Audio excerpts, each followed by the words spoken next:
Flexing, Korun pun melakukannya belakang istilah flexing naik daun.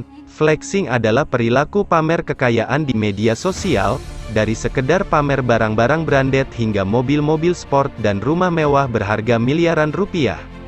Munculnya istilah crush rich tak lepas dari fenomena film box office, Crush Rich Asians, yang memamerkan gaya hidup hedon yang kemudian, menginspirasi anak muda di dunia untuk punya hal serupa. Selain crush rich juga muncul istilah anak sultan, untuk menegaskan yang bersangkutan tajir melintir. Tujuan seseorang melakukan flexing bisa bermacam-macam, seperti untuk kepentingan endorsement, menunjukkan kredibilitas atas suatu kemampuan, bahkan mendapatkan pasangan yang kaya, jelas pakar pemasaran Renal Kasali. Kalau benar-benar kaya, barangkali masih tak apa, awalnya pun hanya muncul segelintir nama, yang paling populer di antaranya Crush Rich Surabaya, yang mengundang seorang chef ternama hanya untuk memasakkan semangkuk mie instan di rumahnya. Secepat kilat gaya hidup hedon ini membius siapa saja. Anak-anak muda tiba-tiba punya mimpi yang sama, pamer kekayaan.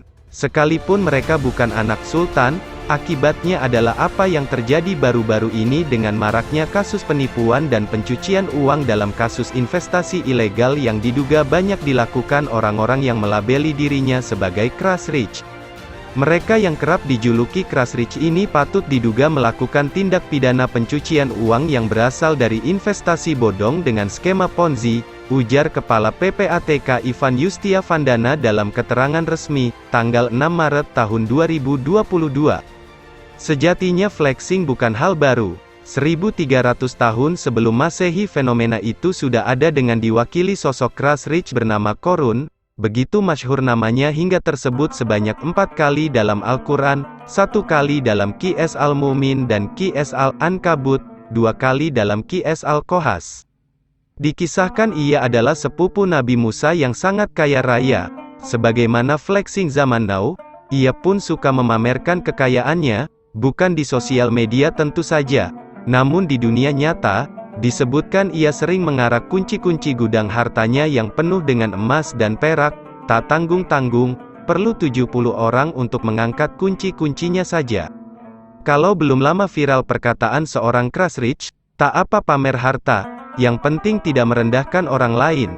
Sesungguhnya itu adalah perkataan kesombongan Korun yang diabadikan dalam Al-Quran. Sesungguhnya aku hanya diberi harta itu karena ilmu yang ada padaku. Qiyas Al-Qahas 78. Allah mengazab kesombongannya dengan menenggelamkan seluruh hartanya. Begitu banyak hartanya hingga kita mengenal istilah harta karun untuk merujuk temuan benda berharga di dalam perut bumi. Dan sesungguhnya Musa telah datang kepada mereka, Karun, Fir'aun, dan Haman, dengan membawa keterangan-keterangan yang nyata. Akan tetapi mereka berlaku sombong di muka bumi, maka tidaklah mereka luput dari kehancuran. Qiyas Al-Ankabut 39.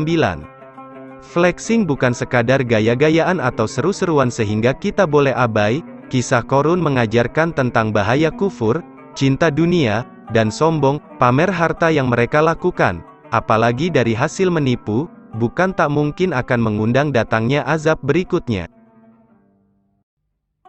Mudah-mudahan kita terhindar dari sifat riya dan sombong, dan kita selamat di dunia maupun di akhirat. Amin Allahumma amin. Jangan lupa dukung channel kami, dengan cara like, komen, share dan subscribe. Mudah-mudahan bernilai ibadah untuk kita semua. Amin Allahumma amin.